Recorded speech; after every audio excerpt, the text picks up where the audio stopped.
saya akan melanjutkan penjelasan dari Ibu Lulus tadi. Tadi beliau sudah menjelaskan bahwa untuk CT yaitu adalah computation thinking. Nah, hari ini kita akan belajar tentang topik mengenal bentuk bidang. Ada yang tahu Bu, bidang itu apa? Belum. Mari kita belajar untuk hari ini ya. Nah, di sini kita akan membangun sebuah rumah, Bu. Membangun sebuah rumah tentunya itu pasti kita akan memerlukan sebuah bidang atau sebuah bentuk geometri. Jadi rumah itu pasti terbentuk dari sebuah geometri atau bentuk bangun bidang. Seperti itu, nggih. Nah, untuk langkah-langkahnya kita nanti ada 4 langkah yang sudah dijelaskan oleh Bu Lulus tadi. Nah, yang pertama ada decomposition, pattern, abstraction, dan juga algorithm. Yang pertama kita membuat dari yang pertama yaitu adalah decomposition. Decomposition itu adalah kita menggambarkan, Bu. Kita akan membuat seperti contohnya tadi, topiknya kita membangun rumah. Sudah ada angan-angan, Bu, kalau membuat rumah itu kita akan seperti apa untuk bentuknya. Seperti itu, nggih. Setelah itu kita masuk di bagian kedua, pattern recognition. Itu nanti kita akan mengumpulkan bentuk-bentuk geometri atau bentuk-bentuk dari bidang. Nah, ada yang tahu, Bu, bentuk bidang seperti apa? Bisa disebutkan? Segitiga, persegi panjang, lingkaran. Atau mungkin ada lagi, Bu, bentuk yang lainnya?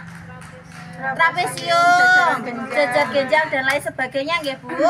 Nah, sebelum itu kita kan sudah mengenal bentuk-bentuk bagiannya, Bu. Kemudian kita menyusun lagi ada di tahap selanjutnya yaitu bagian abstraction.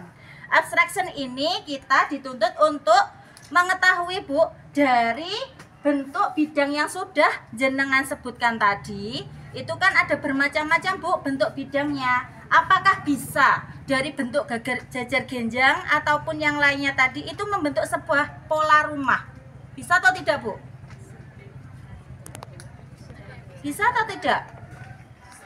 Tidak bisa, karena kalau untuk bentuk struktur rumah itu biasanya kita akan menggunakan salah satunya yaitu terbuat dari dindingnya, Bu. Dindingnya biasanya terbuat dari apa bentuknya? Persegi. Kemudian untuk bagian atapnya segitiga. Seperti itu, nggih. Nah, itu adalah salah satunya saja, Bu, dari bentuk-bentuk bidangnya. Kemudian kita masuk di bagian yang keempat. Tahap yang keempat yaitu adalah algorithm. Algorithm ini kita dituntut untuk membuat sebuah rumah. Di sini saya sudah mempunyai contoh, Bu. Ini ada contoh dari bentuk bidangnya.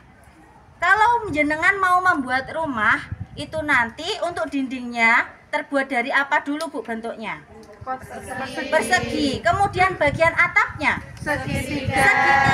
Kemudian jenengan ada tidak untuk membuat pintunya terbesit atau tidak, Bu? Terbentuknya bentuk dari pintunya itu terbuat dari bentuk geometrinya apa? Persegi panjang. Seperti ini, nggih. Kemudian untuk jendelanya, Bu? Lingkaran. Ya, terbentuk seperti ini, nggih.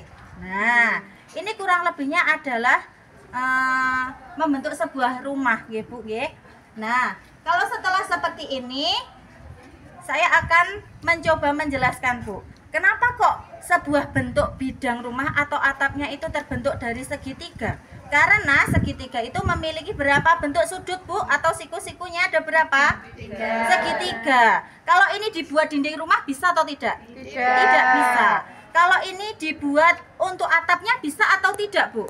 Tidak bisa. Sehingga untuk bentuk dari bagian atap dan juga bagian dindingnya pasti menggunakan, kalau atapnya segitiga dan bagian dindingnya pasti menggunakan persegi 4. Kemudian untuk pintunya kita menggunakan persegi panjang karena sisinya ada 4.